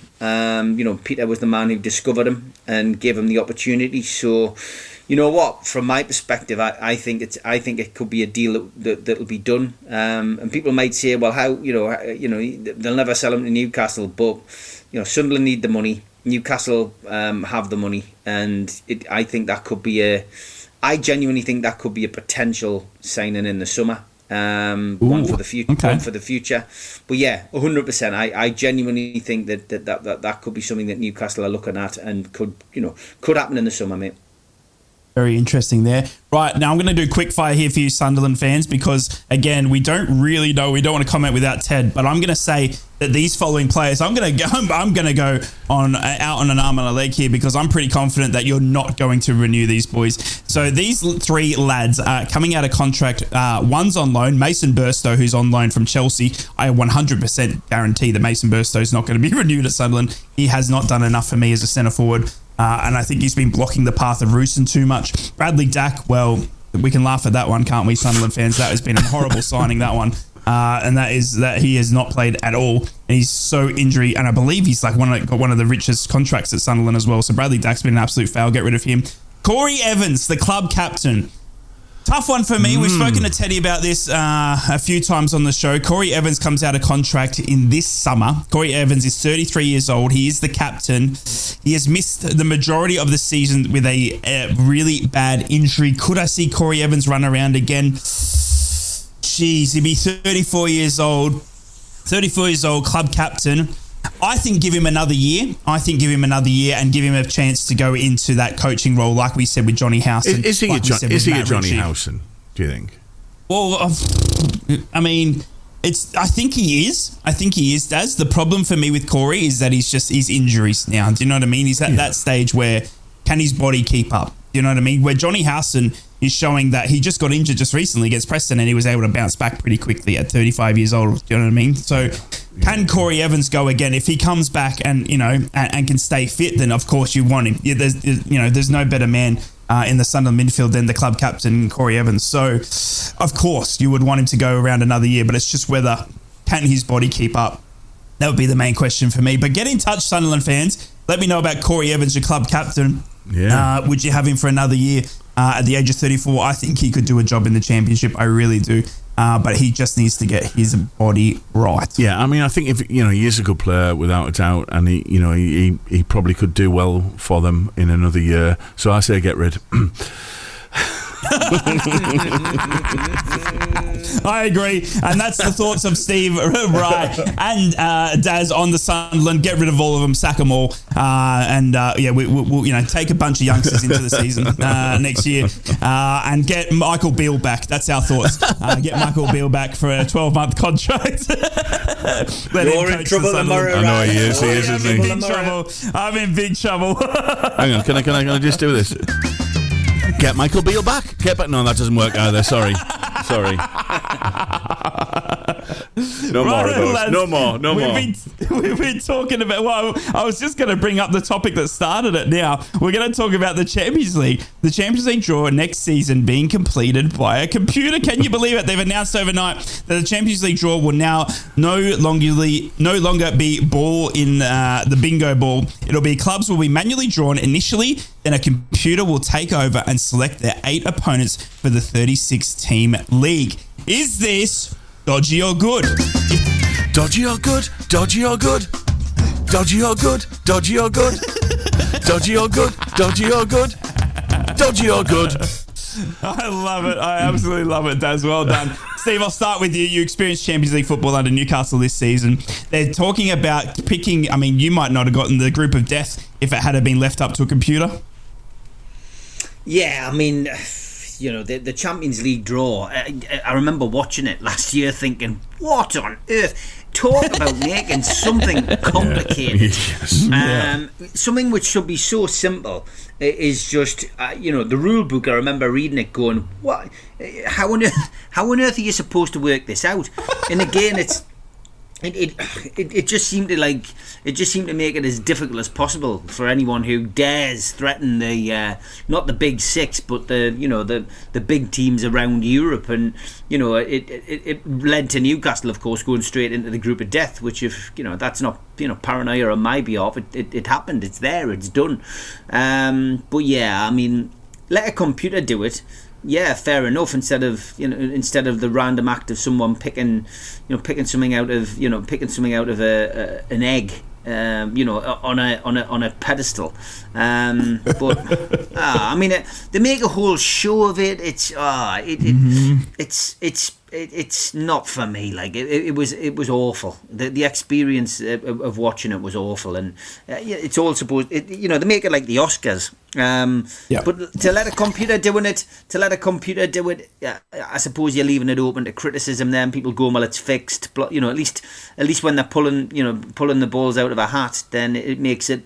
It makes it more transparent, but it was just a complicated system that they used to do the Champions League draw. It was ridiculous. It was just ridiculous, and honestly, there's like a 24-page rule book about who can do what, who can play what. I mentioned it before about homegrown players and players that have come through the academy, and the checklist is an absolute nightmare for football clubs. So anything that potentially makes it easier would be my suggestion. Yeah. I think one of the things. What do you reckon, Dazzy boy? I think one of the things about doing this on the computer, though, is that it maybe opens itself to potential people having a go, saying, "Well, that's clearly fixed." That's my concern over it. I totally agree with Steve. It is the most long-winded. Maybe they came up with it thinking, "Oh, this is entertainment."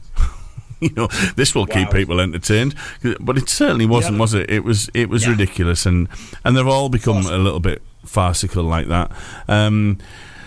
Something needed to change. Whether just to go and isn't it bizarre though how they've gone? Actually, we'll do the first bit. Probably the most complicated bit actually, with bingo balls, and then the next bit, we'll just do that on the computer. I don't know. It's just rather bizarre, and I think anything that opens themselves to potential accusations of fixing, I think they're stupid for doing that. That's because. I don't know. These things need to be transparent, don't they? Yes, what was that recently? Where was it? Newcastle who got the wrong ball or something like that? you know. Yeah, it was just straight away. They dropped the ball or something, didn't they, as well in the FA Cup draw? And That's right. It just it does stink. It really does. It really does. I have got a question for you, Rai. Actually, and this is one which is grabbing the UK headlines this morning. Completely unfootball related, lads. No, love it. Don't worry. I'm not going to get you in any trouble with Dave. Is it okay to flirt in front of your partner? Ooh. This is the big question this morning, lads, on Good Morning Britain. Wow. Yes, you know, the whole world's collapsing. There's wars going on around the world. And is it put that to one side? Put that to one side. Forget all about that. And the direction this has come in, when somebody's actually said it's okay to flirt in front of your partner if you're trying to get a discount when you're on holiday in a restaurant. Or in a restaurant, you know, so you're being a bit flirtatious with the person serving you. They did a poll this morning, lads. Yes, 35%. No, 65%. Rai, would you flirt in front of Mrs. Rai to get a discount at your local barbecue shop? Absolutely. You spoke, Steve, you spoke of, you know, wars going around. There would be an absolute war. I would be death. I would be scared to think 1,000%. So no, 100 times over. And Mrs. Rai, if you're tuning in, I love you. I would never. And I'm sorry for anything. Because there's no way. There's no sign of any way. No sign of any cutlery being smashed or anything behind. So that's good news. No shit flying through the office. We're good. Yeah, see, it's the definition of flirting. No, right. Paused. No, listen, the answer's no, right? Let me get that out straight away. But I'm a really friendly person, so I'll chat with people, I'll talk to people, and you know. Unbutton a shirt at your gigs, hey? Throwing his hair back, licking his lips. Yeah, the gold chain on. Stop it! No. So I do speak to people in shops, and I do, I am nice and polite, and that has at times been seen as flirting by Mrs. Daz. Okay. Okay. But it's just I'm just being nice. I'm not interested in the person. I'm a nice person. I'm friendly, and Yeah, it does. Yeah, and I'll say, how are you doing? Have a nice day. Someone who was looking at a bad day at checkout, who was like, I'm like, how are you doing? You all right? And I turn around and I get the glare of death. How dare you? Well, there's no doubt about it. Yesterday, in my meeting with Dave yesterday, he was definitely trying to flirt with me, but he got absolutely nowhere. Good on you. To coin an Radio Aussie phrase. Dad, how dare you, hey? How dare you? Brilliant. I reckon Radio Dad, he 100% flirts with us every morning here on the breakfast show. 100%. He's bad for it, I reckon. No, honestly, no. It's a big clear no from me. And I reckon Mrs. Ted would probably whack him around the chops if he had any sorts of that as well. I think it's safe to say that Mr. Old Teddy Boy would not do it either, because I think honestly we're quite scared of Mrs. Ted sometimes. I think she'd come in all guns blazing on Teddy Boy if he was going anywhere near that. Jack's just been in touch with a couple of more names for the teams. Luke, Kyle Walker. Yes. Very good. Nice. We had Gangsters Allardyce as well, didn't he? And he said also Andy Townsend would fit into my little jingle. Andy Townsend, just it only just works. That works. Yeah, that's just close. Well done, Jack. We'll keep that for another day, I think. Thank you, Jack, and thank you, gents, for another fabulous North East Footy Brekky. Thank you. Thanks for having us. See you tomorrow morning. Yes, have a fantastic day. We'll see you for Friday. Can you believe it? We're here. Take it easy. Thanks, guys. Have a great show, Daz. Thank you.